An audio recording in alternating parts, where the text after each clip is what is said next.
नगर निगम चुनावों के लिए सरगर्मियां तेज हो गई है। कांग्रेस में टिकट के लिए दावेदारी पेश करने के लिए आज आखिरी दिन है और इसी बीच टिकट की दावेदारी के लिए सैकड़ों आवेदन भी भरे गए हैं। और कांग्रेस अध्यक्ष प्रतिभा सिंह ने कहा है कि कांग्रेस नगर निगम चुनावों के लिए पूरी तरह से तैयार है और निगम चुनावों में प्राप्त आवेदनों में सशक्त उम्मीदवारों को ही प्राथमिकता दी जाएगी। प्रतिभा सिंह ने बताया है कि कांग्रेस से टिकट की दावेदारी पेश करने के लिए प्रक्रिया लगभग पूरी हो चुकी है और अब छंटनी प्रक्रिया में सशक्त उम्मीदवार, युवा और महिलाओं को प्राथमिकता दी जाएगी। उन्होंने कहा कि नगर निगम चुनाव काफी देरी से हो पाए हैं और इसके पीछे भाजपा की राजनीतिक मंशा रही है, लेकिन अब जब चुनाव हो रहे हैं तो कांग्रेस पूरी तरह से तैयार है और शिमला शहरी और शिमला ग्रामीण में जिस प्रकार विधानसभा चुनाव में लोगों ने कांग्रेस को समर्थन दिया है, उससे कांग्रेस को उम्मीद है कि नगर निगम चुनावों में भी वो बेहतर प्रदर्शन करेंगे और जनता कांग्रेस को एक बार फिर पूरा समर्थन देगी। ने इस प्रक्रिया को शुरू कर दिया है। एआईसीसी के मुताबिक उन्होंने हमको जो डायरेक्शन दी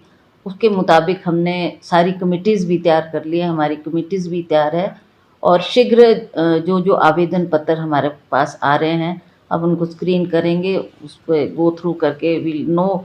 कि कौन कौन किस ने अप्लाई किया। आप जानते हैं कि अब तो 50% महिलाओं के लिए उसमें आरक्षण है, तो महिलाएं आई थिंक 17 कैंडिडेट होगी जो महिलाएं होंगी,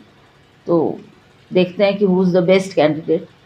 और उसके मुताबिक जब हमारी वो तैयार हो जाएगी फिर हम उसको हर्षवर्धन जी हमारे इस कमेटी के चेयरमैन हैं, फिर हम उन तक पहुंचाएंगे। Ultimately then we will sit and discuss amongst ourselves कि who is the best candidate. और डेफिनेटली अब एप्लीकेशंस तो कोई भी दे सकता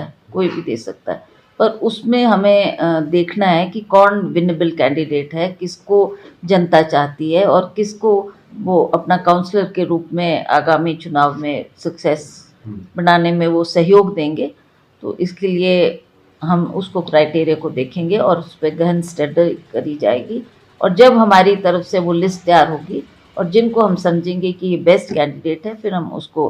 हर्षवर्धन जो हमारे इस कमेटी के चेयरमैन हैं उन तक पहुंचाएंगे और जब वो उसको फाइनल कर देंगे उसके बाद फिर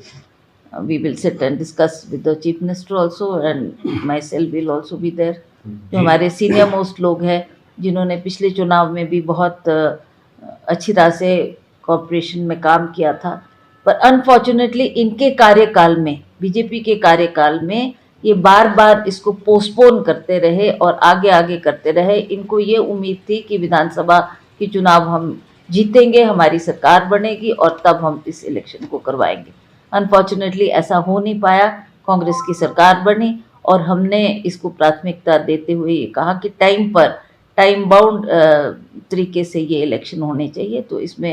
हमने इसमें कदम उठाया है और हम इस इलेक्शन को अब फेस करने जा रहे हैं और हमें पूरी उम्मीद है कि लोग जिस तरीके से लोगों ने पिछले विधानसभा में हमारे यहाँ के जो खास करके शिमला के जैसा ग्रामीण का और अपना कुसुम्पटी का, यहाँ शिमला सिटी का हमारे विधायक जीत कर आए हैं और हमें उनका समर्थन मिला है, उसी तरह से हमें पूर्ण विश्वास है कि आने वाले चुनाव में भी कांग्रेस को समर्थन मिलेगा। कांग्रेस के जो सशक्त कैंडिडेट होंगे वो जीत कर आएंगे और हम कॉर्पोरेशन में इसमें विजय हासिल करेंगे। आपको बता दें कि शिमला नगर निगम चुनावों को लेकर सियासी पारा चढ़ चुका है। चुनाव प्रचार 30 अप्रैल को थम जाएगा। प्रत्याशियों के पास जनता का भरोसा जीतने के लिए सिर्फ 23 दिन का ही समय बाकी है। इस चुनाव में भाजपा और कांग्रेस के बीच कांटे की टक्कर देखने को भी मिलेगी। शिमला से नीरज डोगरा की रिपोर्ट।